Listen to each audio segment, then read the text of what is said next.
근데 여기 보면 좀 필요 없는 것 중에 하나가, 저는 냉장고를 빼고 그냥 사물함 용도로 쓰고 있습니다. 냉장고를 넣으시는 분들도 있는데, 왜 제가 필요 없다라고 얘기한 게 왜 그러냐면, 지금 시중에서 구입할 수 있는 냉장고 17만원이나 20만원 선에서 그 정도 급을 구입할 수 있는데, 현대에서 옵션으로 130만원이라고 하더라고요. 안됩니다. 130만원은 그게 뭐 아이스크림 보관할 수 있는 냉장고도 아니고 그냥 내고 원장고인데 130만원, 야, 너무 비싸요. 지금 이 차에는 여기 무시동 에어컨도 달렸고 무시동 히터도 달렸지만 이것들도 다 비쌉니다. 시중에는 지금 정부 보조금까지 들어가서 저렴하게 구입할 수 있는데도 불구하고 지금 에어컨과 히터를 다 합쳐서 450만원의 옵션을 줬거든요.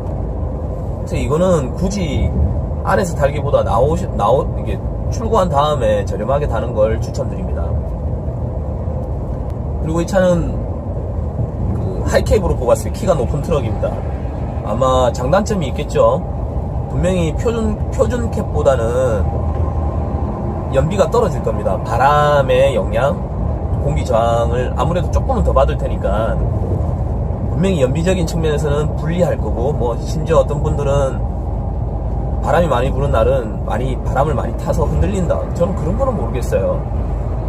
그런 말씀을 하시는데 그런 것까지는 아니지만 그래도 분명히 연비적인 측면에서 조금은 영향이 있을 거예요. 하지만 차 내부가 엄청 깔끔해집니다. 트렁크가 많아서 여기에 놔두던 것들을 안에다 다 넣어둔다면 정리가 너무 깔끔하게 돼요. 차가 마치 내 집인 양 사용해야 되는 공간인데, 이전까지의 트럭은 그럴 공간이 안 됐었죠. 그리고 저상 캡들도 마찬가지 이런 짐들이 좀 많이 실려 있습니다. 하지만 키가 높은 트럭을 운행을 하시면 군데군데 물건들을 다 넣을 수 있기 때문에 괜찮은 것 같아요. 그래서 저는 하이캡을 구입을 했습니다. 650만원이 더 들었습니다. 유로6 엔진이다 보니까 요소수가 들어가는데 요소수 먹는 양은 상당히 많은 양을 먹는 것 같아요. 원래 계획에는 새 차를 바꾸면 기름이 조금 덜 먹겠지, 그러면 그 남는 기름으로 1년 중에 할부 한 달 정도는 만들지 않을까. 한 달에 한 20만원 정도씩 꼬박꼬박 적립을 해서 기름값을 아껴서 1년치를 모으면 200만원 정도, 220만원 정도 만들어지니까 그거로 한 달치 할부금을 만들 수 있겠다라는 생각을 했는데 안됩니다. 요소수 값으로 다 나가요. 요소수. 저는 이 차 구입할 때 정부에서 얘기하는 환경 규제를 통과하기 위해서 만든 유로6라는 엔진이 장착된 트럭, 그 트럭을 이미 돈을 지불하고 비싼 비용을 지불하고 사왔는데, 그럼 그때부터는 이제 운행만 하게 해줘야 되는데 왜 그 이후에도 환경 부담하는 거를 운전자한테 떠맡기는지 모르겠어요. 이미 구입할 때 그렇게 환경 규제에 통과할 트럭들을 사라고 돈을 지불을 했잖아요. 그런데 이후에도 계속 돈을 더 내라, 이걸 사서 넣어야 된다. 아니, 그거는 자동차 회사에서 부담을 하든 정부에서 부담을 하든 해야 되는 게 맞는 거 아닌가 싶은데, 너무 생각 밖으로 나가는 지출 때문에 짜증이 나요. 어쨌든 요소수를 좀 많이 먹습니다. 처음에 구입을 했을 때 배터리가 230A짜리 2개가 달려 있었는데 지금 한번 방전을 해 먹었어요. 이 트럭은 방전이 안 되는 차입니다. 고의적으로 내가 어떤 수작을 부리지 않는 이상은 불을 켜놔도 저절로 문을 잠궈버리면 차단이 되고, 실내등을 켜놔도 꺼져버리고, 미등을 켜놔도 저절로 차단이 되고, 그래서 고의적인 방전이 블랙박스도 주차했을 때는 꺼지게 되어 있습니다. 시동 걸릴 때만 작동이 되게끔 해놨어요. 그래서 뭘 전기를 빼먹을 게 없는데 1년 2개월 만에 방전이 됐어요. 그래서 이거 해달라고 했더니 소모품이라서 안 된다라는 얘기를 들었어요. 그래서 결국에는 제 돈 주고 갈았는데 지금은 250짜리가 올라가 있습니다. 근데도 불안한 게, 발전기 제네레이터가 돌아가면 보통 시동이 걸린 상태에서는 28V 이상의 출력이 나와야 된다라고 하는데, 여기 사제 전류 전압계가 달려있는데 여기 보면 항상 26.8V, 그러니까 전압이 조금 부족한 것 같아요. 그렇게 찍히고 있습니다. 근데 이건 뭐 사제니까 여기 차체에 달려있는 거랑 약간의 어떤 오차가 있다라고는 하겠지만 항상 부족해요. 그래서 앞에 배터리를 방전시켜 먹은 이유 중에 하나가 발전기가 제 성능을 못 내니까 제대로 된 충전을 못하고, 차에서 쓰는 전기가 딸리니까 배터리를 계속 땡겨와서 쓰고 충전은 제대로 못하고, 그러다 보니까 얘가 방전된 건 아닌가, 그런 생각을 하게 됩니다. 그래서 지금 새 배터리로 갈았지만 얘조차 충전을 제대로 못하고 있어서 결국엔 얘도 방전되는 거 아닌가, 한 1년 정도 쓰고 방전되는 건 아닌가 하는 불안함이 있어요. 계속 발전량을, 이 전압계를 체크를 하는데 항상 26.8, 심지어 에어컨 바람 세기를 강하게 하고 야간에 안개등이랑 전조등을 켜고 이렇게 해버리면 25.3 이렇게도 내려가거든요. 시동 걸려 있는데도. 그래서 조금 발전기는 좀 부족한 듯 합니다. 얘기는 해봤지만 정상이래요. 이게 정상이라고 하는데 저는 정상 같지를 않죠. 부동액 온도가 지금 정상 라인에 있습니다. 근데 이게 예를 들어서 제가 지금 80으로 달리고 있는데요, 출발해서부터 80까지는 힘을 쓰니까 이렇게 엔진의 RPM이 계속 올라가면서 힘을 쓰려고 할 거 아니에요. 그러면은 일단 엔진에도 부하가 걸리게 되는 거니까 온도계가 이렇게 정상적인 라인을 지키고 있겠지만 80에 도달하고 나면은 평지에서는 정속 주행을 하게 됩니다. 힘을 많이 안 쓰는 주행이죠. 그러면 온도계가 조금씩 내려가요. 원래 온도계가 중간 눈금보다 조금 아래쪽에 머물러서 거의 눈에 안 띄게 움직일 정도, 거의 눈에 신경 안 쓰면 안 보이죠. 거기 머물러 있죠, 온도계가. 근데 이거는 내리막 구간이나 아니면은 정속 주행을 할 때는 이렇게 내려가는 게 보여요. 그래서 심지어 겨울철에는 한 2칸까지도 내려갑니다. 오늘은 2019년 7월 15일 여름입니다. 장마 기간이고 실외 온도가 24도를 기록하고 있네요. 그래서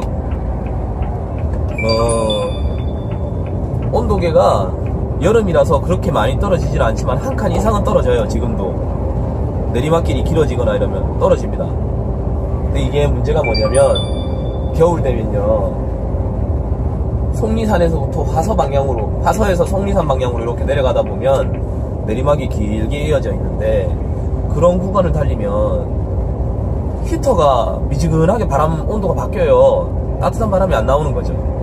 추워집니다. 이걸 좀 손봐달라고 했더니 정상이라고 하니까 참 답답한 겁니다. 이게 옛날 트럭으로 따지자면 서모스탯이 개방된 채로 고착이 돼버리면 냉각수가 계속 회전하니까 이렇게 열이 식을 수가 있습니다. 가끔씩 서모스탯은 닫기도 하고 수도꼭지처럼 닫아주기도 하고, 온도계가 올라가면 다시 열어갖고 물을 순환시켜서 냉각을 시켜주고, 또 많이 내려가면 또 닫아주고 하는 역할인데, 이건 계속 개방을 해놓으니까 온도계가 이렇게 내려갈 수도 있는 그런 증상 같거든요. 근데 그것 때문에 얘기를 해서 한번 교체를 받았는데도 불구하고 증상은 똑같아요. 이거를 어떻게, 라디에이터 방열 성능이 너무 뛰어난가요? 잡지를 못하고 있습니다. 일단 서모스탯 갈 때 부동액을 일단 빼야 됩니다. 부동액을 빼서 서모스탯을 갈고 다시 받아놨던 그 부동액을 주입을 할 텐데, 사실 양은대에 나름대로 깨끗하게 관리를 해서 받아 놓는다고 하지만 그거 안 깨끗하더라고요. 제가 여지껏 경험한 바로는 먼지도 많이 뜨고, 그 다음에 그거를 다시 물조리기에 넣어서 부동액을 부을 건데, 물조리기에도 이물질이 좀 많을 겁니다. 이게 라디에이터 안으로 들어가면 냉각수가 회전하면서 라디에이터 코어 같은데 막혀가지고 걸려서 막히게 됩니다. 그러면 나중에 큰 비용을 지출을 하게 됩니다. 조금 아깝지만 빼둔 부동액은 버리고 새 부동액을 한 2통 정도만 사서 넣고 나머지는 그 통에 다시 물을 받아와서 넣으면 되니까 그 받아놨던 부동액을 포기하시고 새 부동액으로 붓기를 권장합니다. 차가 상당히 조용합니다. 물론 새 차니까 다 조용하겠죠. 이거는 수입 트럭들도 그렇고 국산 차들도 그렇고 새 차니까 조용합니다. 근데 조용한 정도를 제가 기준을 내릴 수는 없지만 그냥 제 생각 이상으로 조용합니다. 차가. 예를 들어서 종이컵 안에 동전을 여러 개 넣어놨어요. 그거 달그락거리는 소리가 너무 거슬립니다. 차 소리가 너무 조용하니까 약간만 차 내부에서 약간 다른 소음, 물병을 놔놨는데 물병이 딸그락딸그락 하는 소리도 너무 크게 들어옵니다. 이게 조용하니까 정숙성은 괜찮은 것 같아요. 그래서 구입하시는 분들은 어쨌든 제가 하고 있는 이런 소리를 100이면 100이다 뭐 이렇게 들으실 필요는 없지만 참고는 하실 수 있으니까 약간 도움이 되셨으면 합니다. 그리고 지금 거리계가 34만 2,000km를 돌파했습니다. 그런 동안 5일이면 뭐 소모품 외에는 딱히 손보거나 이렇게 많이 애먹인 적은 없는데 한 가지 유념하셔야 될 게 이 차를 구입해서 핸들이 조금 쏠리거나 얼라이먼트가 안 맞는 걸 느꼈다 그러면 4만 킬로 6개월 4만 킬로 이내 6개월 4만 킬로 이내에 정비소에서 AS센터에서 정비를 받으셔야 됩니다. 그걸 넘기게 되면 안 해줍니다. 4만 킬로. 저는 200킬로 초과돼서 못 받았습니다. 차가 세차 때 핸들이 한쪽으로 약간 쏠리더라고요. 뭐 이거 이 정도 쏠리는 건 나중에 가서 정비 받으면 되지라는 생각으로 오일 가르러 갈 때 해야지라는 생각으로 안 갔었어요. 심하게 쏠리는 것도 아니고 미세하게 가니까. 그랬는데 이게 방문을 했을 때 거리계가 4만 200km 조금 더 됐었는데 그 200km 때문에 AS 기간이 지났다라면서 못 받았었습니다. 아니 그거는 저는 화장실에 앉아갖고 볼일 볼 때마다 설명서를 일일이 다 넘겨서 읽었거든요. 근데 얼라이먼트는 이 4만 킬로 안에서 봐야 된다, AS가 그때까지다라는 어떤 설명이 나와 있질 않았어요. 그래서 무슨 황당한 이런 경우가 다 있나 했죠. 그래서 현대자동차에서는 4만 킬로 내에 얼라이먼트는 규정을 두고 있기 때문에 혹시 새 차를 구입했는데 얼라이먼트가 안 맞다라고 하면 4만 킬로 이내 6개월 안에 AS 센터 가서 정비를 받으시기 바랍니다. 오일을 찍어볼 때 오일 게이지를 이렇게 넣어서 쭉 빼보지 않습니까? 그러면 오일 게이지를 쭉 당기면 물이 쭈르륵 따라서 올라옵니다. 그럼 뭔가 안에 문제가 있다는 것 같은 느낌이더라고요. 그 예전에 운행하는 차는 오일 쿨러나 아니면 엔진 실린더 외부에 라이너가 나가면 냉각수 쪽으로 오일이 흘러 들어가서 거꾸로 오일이 냉각수 쪽으로도 흘러 들어가서 서로 기름이 비치거나 냉각수가 오일 쪽으로 흘러 들어가서 게이지를 쭉 당기면 물방울이 맺히기도 했거든요. 그런 증상들이 이 차에 오일 게이지를 당겨보면 나타납니다. 뭔가 문제가 있는 것 같아서 정비소에 가면 그것이 고장이 아니라고 정상이라고 얘기를 합니다. 저는 걱정이 되는데 나중에 5년의 무상기한이 끝나고 나면 어떻게 될지 그게 고민입니다. 고장이 나는 건 아닌지 하는 불안한 마음에 손봐달라고 하면 하시는 말씀이 예전에 자동차들은 블로바이 가스, 라마가스가 나가는 구멍이 있어서 차체 밑으로 보내줬는데 지금 액션트는 블로바이 가스가 나갈 데가 없다 보니까 이게 안에서 자체적으로 소화하면서 수증기가 맺히는 것들이 오일 게이지를 따라서 올라오는 것이다. 아니 수증기라는 거는 예전 차에도 수증기가 맺혔어야죠.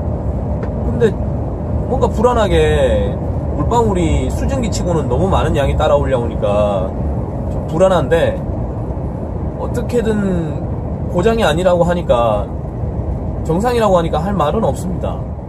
자, 오늘은요 현장에서 진행을 해봤습니다. 다음번에는 또 다른 재밌는 컨텐츠를 들고 방문을 하도록 하겠습니다. 시청해주셔서 감사합니다. 안전운전하십시오. 감사합니다.